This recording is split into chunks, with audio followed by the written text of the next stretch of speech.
बिस्मिल्लाहिर्रहमानिर्रहीम, अस्सलाम वालेकुम। बात करते हैं आज के अहम अदालती मामलात की, जिसमें सबसे अहम यकीनन सुप्रीम कोर्ट में इलेक्शन का मामला है। उस पर हम तफसील से बात करेंगे, लेकिन उससे पहले दो और मामलात का मुख्तसर जायजा लेते हैं। असद उमर साहब को रिहाई मिली है, मशरूत रिहाई मिली है। अब इस पर बहुत से तबसरे हो रहे हैं कि हमारी अदालतों का हाल ये हो गया है कि जजेस को रोना पड़ता है, जजेस को यह भी कहना पड़ता है कि ट्वीट्स डिलीट करें आप, और आइंदा आप दफा 144 की खिलाफ वर्जी नहीं करेंगे, फिर आपको रिहाई मिलेगी, यानी अब बाहर नहीं निकलेंगे जब हुकूमत कह देगी। हमने देखा दफा 144 लगे हुए भी यहां पर जनाब ऐसी ऑर्गेनाइजेशंस जो बैंड ऑर्गेनाइजेशंस हों वो भी बाहर निकल सकती हैं, और हत्ता कि ये भी हुआ कि हमने सुप्रीम कोर्ट के बाहर धरने के ऐलान को भी सुना, और दफा 144 के दौरान मरियम साहब भी, मौलाना फजल रहमान भी आए। लेकिन खैर बहरहाल अब जनाब एक तो असद उमर साहब को रिहाई मिली है, और प्रेस कॉन्फ्रेंस करने तक वो आपको नहीं छोड़ेंगे। जस्टिस गुल हसन का असद उमर के वकील से मुकालमा, ये बहुत ज्यादा हाईलाइट हो रहा है कि कहा जा रहा है कि प्रेस कॉन्फ्रेंस करके आप अलहदगी इख्तियार करेंगे तहरीक इंसाफ से तो ही आपको छोड़ेंगे वो, वरना आपको नहीं छोड़ेंगे। ये बात तक हो रही है। फिर जनाब कुछ जजेस हैं जो अब भी बड़े सख्त रिमार्क्स दे रहे हैं। जस्टिस नवारुल हक लाहौर हाई कोर्ट के जज हैं, उन्होंने कहा है जो आज कर रहे हैं कल भुगतेंगे, ये मकाफाते अमल है। यह केस है जी साबिक मुशीर खजाना सलमान शाह और इनके खानदान के खिलाफ दरखास्त पर जस्टिस अनवारुल हक पन्नू ने रिमार्क्स देते हुए कहा कि जो आज कर रहे हैं कल भुगतेंगे, यह मुकाफात अमल है। लाहौर हाईकोर्ट में जस्टिस अनवारुल हक पन्नू ने साबिक मुशीर खजाना सलमान शाह की अपने और खानदान के अफराद के खिलाफ दरखास्त पर समाअत की। सलमान शाह ने ख्वाजा तारिक रहीम और अजहर सदीक एडवोकेट की वसातत से दरखास्त दायर की। अदालत में दरखास्त गुजार के वकला ने मौक़िफ़ इख्तियार किया कि साबिक वज़ीर खजाना की बेटी खदीजा शाह ने गुज़श्ता रोज गिरफ्तारी दे दी है। अदालत ने फिर पूछा कि अब रिकॉर्ड फराहम करने में क्या रुकावट है, जिस पर वकला ने कहा कि जो अब हो रहा है वो कभी इस मुल्क में नहीं हुआ, जिस पर जस्टिस अनवारुल हक पन्नू ने रिमार्क्स दिए कि जो आज कर रहे हैं कल भुगतेंगे, ये मकाफाते अमल है। बाद में अदालत ने सलमान शाह और इनके खानदान के अफराद के खिलाफ मुकदमात की तफसीलात तलब करते हुए समाअत 26 मई तक मुलतवी कर दी। लाहौर के जिना हाउस में तोड़फोड़ जलाओ घिराव केस में मतलूब मारूफ फैशन डिजाइनर खदीजा शाह को गिरफ्तार किया गया, और इनकी ऑडियो भी सामने आई थी जिसमें उन्होंने खुद को पुलिस के हवाले करने का कहा था, मगर पुलिस को गिरफ्तारी देने की बजाय वो घर से फिर चली गई थी। और खदीजा शाह साबिक army chief general Asif Nawaz Janjua की नवासी और साबिक मुशीर सलमान शाह की साहबजादी हैं। ये केस बहुत ज़्यादा इस वक्त हाईलाइट हुआ है। असद उमर साहब वाले मामले पर आ जाइए। अब ये केस इसलिए ज़्यादा रिपोर्ट हो रहा है कि ये जो रिमार्क्स हैं कि जब तक आप प्रेस कॉन्फ्रेंस नहीं करेंगे वो आपको नहीं छोड़ेंगे, इसमें जनाब हुआ यह कि इस्लामाबाद हाईकोर्ट के जज जस्टिस गुल हसन औरंगजेब ने तहरीक इंसाफ के जनरल सेक्रेटरी असद उमर की दरखास्त जमानत मंजूर करते हुए इन्हें फौरी रिहा करने का हुक्म दिया। जस्टिस गुल हसन औरंगजेब ने असद उमर के वकील बाबर रवान से कहा वो तो आपको नहीं छोड़ेंगे जब तक आप प्रेस कॉन्फ्रेंस नहीं करेंगे। बाबर रवान का कहना था कि प्रेस कॉन्फ्रेंस तो हम नहीं करेंगे। इस्लामाबाद हाईकोर्ट ने 3 MPO के तहत असद उमर की गिरफ्तारी का लदम करार देते हुए इन्हें पुरतशद्दुद एहतजाज का हिस्सा ना बनने का बयान हल्फी जमा कराने का हुक्म दिया। जस्टिस गुल हसन औरंगजेब का कहना था कि बयान हल्फी की खिलाफ वर्जी हुई तो असद उमर सियासी करियर भूल जाएं। अदालत ने असद उमर को ट्वीट्स भी डिलीट करने की हिदायत की। जस्टिस गुल हसन औरंगजेब का कहना था कि असद उमर के 2 ट्वीट्स हैं वो फौरन डिलीट कराएं। वकील बाबर रवान का कहना था कि खबर है लेकिन हम आपके हुक्म की तामील करेंगे। ये ट्वीट्स थी लोगों के एहतजाज के हवाले से, इकट्ठे होने के हवाले से। अच्छा जी, अब आ जाइए चीफ जस्टिस ऑफ पाकिस्तान, जो सुप्रीम कोर्ट में मामला है इलेक्शंस का, जिसमें नजरसानी की दरखास्त गई हुई है कि जनाब 14 मई का फैसला आप वापस लें। अब आप देखिए इसमें बहुत अहम पॉइंट मैं अर्ज कर दूं कि इसमें फिर जरूरत क्या है, 14 मई तो गुजर गई, अब मसला क्या है हुकूमत को, वो कह देगा जी गुजर गई, जिस तरह हम बाकी लोग अगर छूटते भी हम उनको गिरफ्तार कर लेते हैं, तो मसला क्या है, हम नहीं मान रहे, नहीं मानेंगे, पड़ा रहे फैसला, क्या जरूरत है। असल में मसला यह है कि यह तौहीन अदालत की तलवार इन पर लटकती रहेगी, और यह फैसला ना मानना इनके लिए आने वाले दिनों में, सालों में, यानी जितना भी अरसा गुजार लेंगे, वक्त ज़ाहिर एक जैसा नहीं रहता, और हमारी तारीख इस चीज़ की गवाह है कि सालों कई दफ़ा आपने किसी को माइनस किया और वो सालों बाद पहले से ज़्यादा मकबूल होकर आ जाता है, तो ये होता रहा है। अब बात यह है कि ये तलवार इन पर लटकती रहेगी, ना सिर्फ नाअहली की बल्कि आर्टिकल 6 की भी, कि आपने आइन को पामाल किया, आपने इलेक्शंस नहीं करवाए। तो ये असल में वो मामला है कि कल को पता नहीं क्या हो जाए। अब इसमें क्या हुआ जी, चीफ जस्टिस ने रिमार्क्स दिए कि आपको घबराना नहीं चाहिए, अदालत आपकी समाअत के लिए बैठी है, कोई माकूल नुक्ता उठाया गया तो जायजा लेकर फैसला भी करेंगे। अदालत में नुक्ता उठाया गया लेकिन इस पर बहस नहीं की गई, कल नजरसानी के दर इख्तियार पर बात हुई थी, ये बात भी चल रही है। अच्छा जी, अब इसकी समाअत अब एक तरह से हम कह सकते हैं रोजाना की बुनियाद पर हुई। कल से आज मुलतवी हुई थी, आज से फिर कल पर है। चीफ जस्टिस ऑफ पाकिस्तान ने पंजाब इलेक्शन से मुतालिक नजरसानी दरखास्त पर समाअत के दौरान रिमार्क्स दिए कि माजी को हुकूमत के खिलाफ इस्तेमाल नहीं करेंगे। पंजाब इंतखाबात पर इलेक्शन कमीशन की नजरसानी दरखास्त पर समाअत हुई। Chief justice of Pakistan Umar Ata Bandial की सरबराही में जस्टिस एजाजुल एहसन और जस्टिस मुनीब अख्तर पर मबनी 3 रुकनी बेंच ने समाअत की। समाअत के आगाज पर अटॉर्नी जनरल ने कहा कि कल अदालत ने कहा था इलेक्शन कमीशन के उठाए गए नुकात पहले क्यों नहीं उठाए थे। दूसरा नुकता था विफाकी हुकूमत पहले 4-3 के चक्कर में पड़ी रही। एक सूबे में इंतखाबात हों तो कौमी असम्बली का इलेक्शन मुतासिर होने का नुकता उठाया गया था। अपने जवाब में 4-3 के फैसले होने का जिक्र भी किया था। अच्छा जी, फिर इसके साथ चीफ जस्टिस ने रिमार्क्स दिए कि आपको घबराना नहीं चाहिए, अदालत आपकी समाअत के लिए बैठी है, कोई माकूल नुकता उठाया गया तो जायजा लेकर फैसला भी करेंगे। अदालत में नुकता उठाया गया लेकिन इस पर बहस नहीं की गई। कल नजरसानी के दायरे इख्तियार पर बात हुई थी।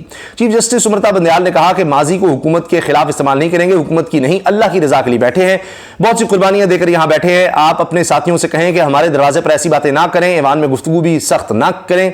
हम अल्लाह के लिए काम करते हैं इसलिए चुप बैठे हैं, जिस हस्ती का काम कर रहे हैं वो भी अपना काम करती है।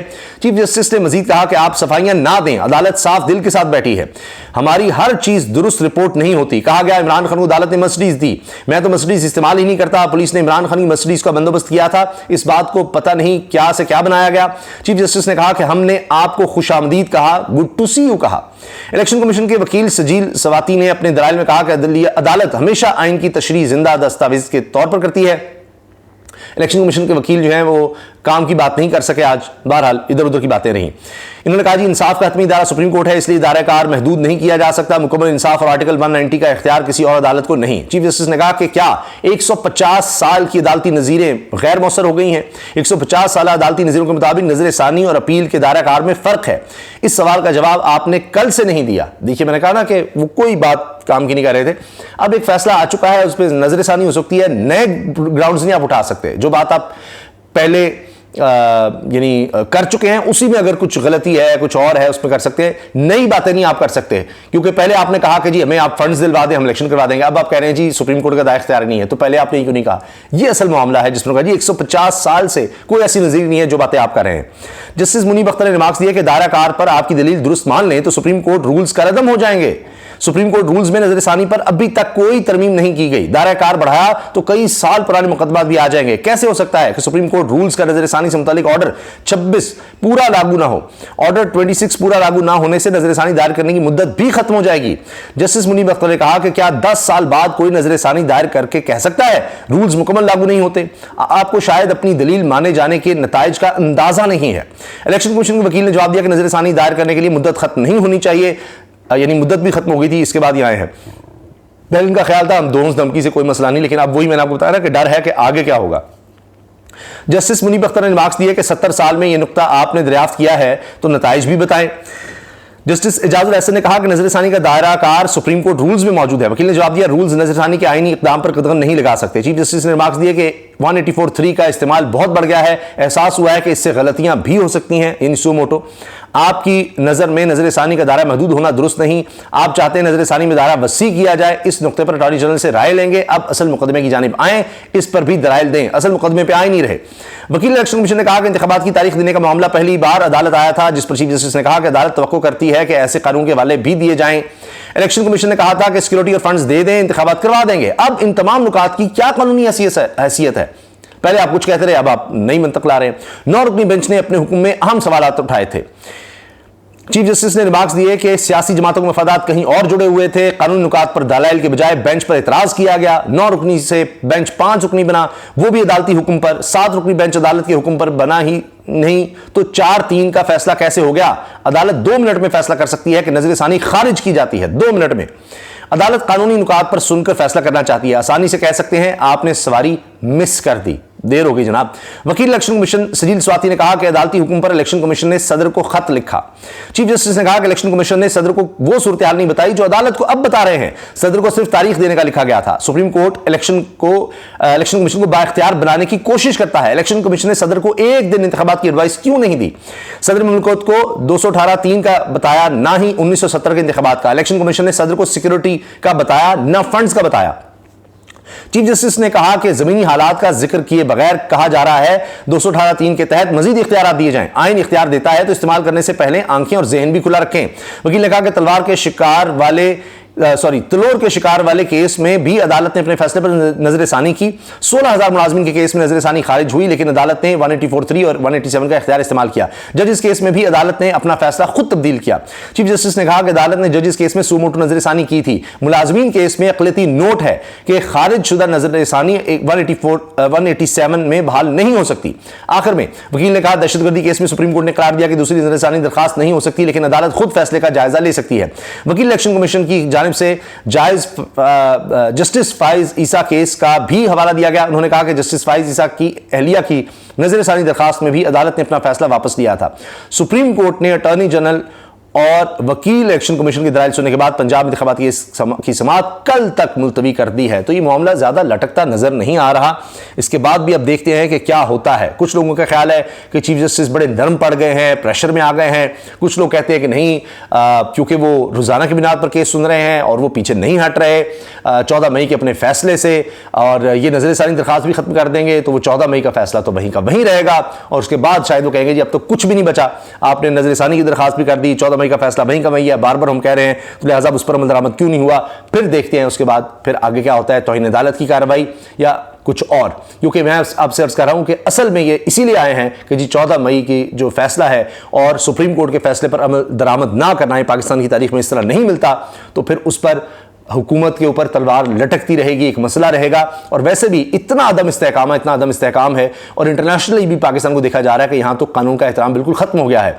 यहां पर एक अजीब केओस है कि जहां पर इदारे काम ही नहीं कर रहे, वो इसलिए कि सुप्रीम कोर्ट कुछ कहती है तो उस पर अमल ही नहीं हो रहा। तो यहां तो अब एक जुडिशल क्राइसिस भी पैदा हो चुका है, इकोनॉमिक, सोशल, एक आइनी, सियासी, हर तरह की क्राइसिस के बाद ये क्राइसिस है। तो वहां पर आप देखिए मईशत या ठहराव, इस्तेहकाम कभी आ ही नहीं सकता। तो इंटरनेशनल इन चीज़ों को बहुत ज़्यादा नोट किया जाता है, बहुत ज़्यादा हाईलाइट किया जाता है कि एक ऐसा मुल्क है जहां पर अदालत के फैसलों पर अमल नहीं हो रहा, उसके हाल कितने बुरे होंगे। और उन चीज़ों को फिर इंसानी हकूक़ की तंजीमें हों, दीगर इदारे हों, वो सब अपनी रिपोर्ट्स में इसको मेंशन करते हैं।